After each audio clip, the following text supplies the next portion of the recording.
never made it, but I know what it takes. I'm motivated by a mix of emotion. Got my statement, and I'm reading it slow so I can understand it fully. Appreciate my standing, go out of this world and right on time. Oh, never in my life have I seen the sky light up like this. I'm far away from Earth and I wanna know if you exist. Mission control, do you read me? Send me my coordinates lately. Mission control, am I drifting? Tie me to someone who will love me, yeah. Wait, I think I'll last a bit longer. Find another. Welcome everyone. Welcome everyone. Welcome everyone to another Ref Brandon and the Todd family YouTube video. Wherever you are, whatever you may be doing, thank you so much for making Ref Brandon and the Todd family part of your day. We always greatly appreciate it. I know I said it in yesterday's video, but yesterday was still a day early, so let me go ahead and say it again today. Happy New Year to everybody out there. Happy New Year to you and yours, and I wish you all the best of luck, health, wealth in 2024. But let's go ahead and talk some college football as we kick off the new year. We have 5 bowl games today, counting the 2 playoff games. It all starts at noon with the ReliaQuest Bowl, which is Wisconsin and LSU. Then we have the Fiesta Bowl at 1 o'clock with Oregon versus Liberty, and Bo Nix is playing in this game. So basically all of Oregon's players are playing, so we will find out how good or how bad Liberty actually is. Also at 1 o'clock is the Citrus Bowl with Iowa taking on Tennessee. And then we have the 2 playoff games. 5 o'clock, the Rose Bowl with Alabama versus Michigan. And 8:45, we have Texas versus Washington. Now, first, let me say that maybe I'm crazy. Maybe my old age is getting to me. But I swear it seems like only 7 or 8 years ago, there was about 10 or 11 bowl games on New Year's Day. But now, somehow, some way, we've gotten it down to only a handful of bowl games on New Year's Day. And maybe I'm crazy, but it seems like there used to be a lot of bowl games on New Year's Day. And as far as Iowa versus Tennessee, we know Tennessee's offense wasn't near as good this year as it was in 2022. And Iowa has the best defense in America. It's not even close. And Tennessee quarterback Joe Milton has decided he's not going to play in this game. So Tennessee's backup quarterback, who they have high hopes for, is going to start the game. He really hasn't played a meaningful snap this year. I don't think he's ready, but now he pretty much has to be ready because he's got to start. And I don't know if Joe Milton decided himself not to play or if he was told by an agent not to play. If he decided himself not to play, he's an idiot. And if an agent told him not to play, they're an idiot, because Joe Milton has the best arm in the country. It's not close. He can basically stand flat-footed and just about throw the ball from end zone to end zone.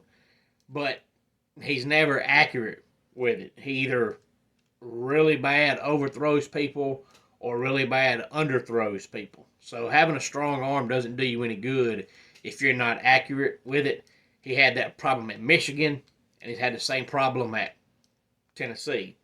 To me, as good as Iowa's defense is, it would have made sense for him to go out there and actually show what he can do against a legit defense. Because if you go out there against Iowa and you have 300 passing yards, that's pretty impressive. But I don't think he would have done that. But I also don't think right now he's good enough to be drafted by an NFL team. Does he have the talent? Yes.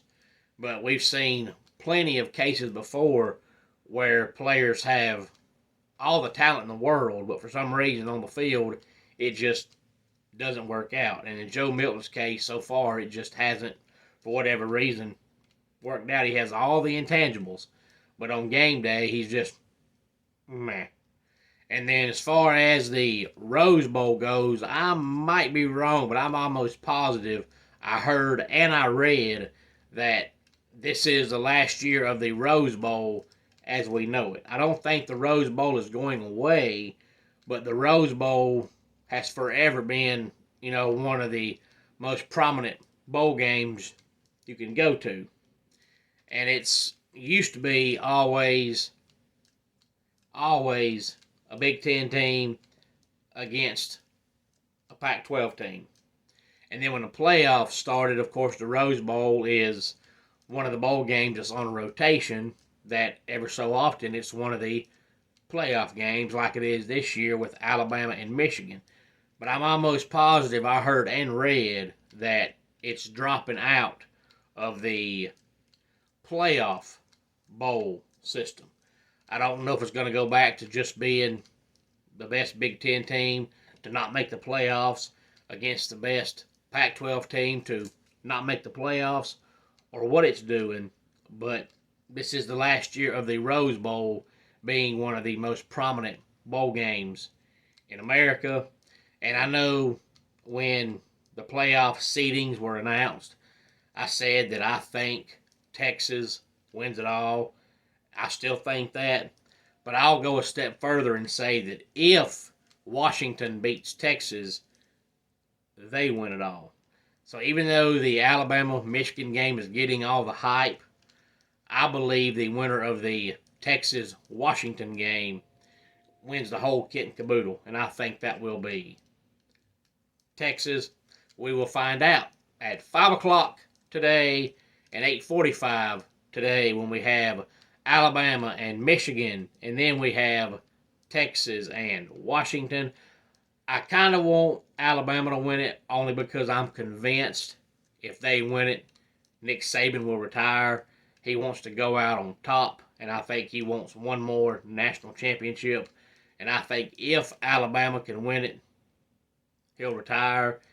And if Alabama winning can get Nick Saban to retire, because I'm sick and tired of seeing that man win all the time, then I'll pull for Alabama just to see Saban retire. But I just don't think they're good enough. I think Texas wins it. But if you tell me Bama wins it and Saban goes to the house, then Alabama win the whole doggone thing. Any thoughts on this, please feel free to let me know. Homes for Our Troops is a publicly funded 501c nonprofit organization that builds and donates specially adapted custom homes nationwide for severely injured post 9/11 veterans. Since the 2004 inception, nearly 90 cents of every dollar spent has gone directly to our program services for veterans. Visit at hfotusa.org. Let's go ahead and get our dad joke of the day in here. I once entered the World Kleptomaniac Championships. I took gold, silver, and bronze. And that does it for today's Ref Brandon and the Todd Family YouTube video. Until next time, it's Ref Brandon saying, just like in pro wrestling, life can be over by the count of 3. Tell your friends and family how much you love them. Bye.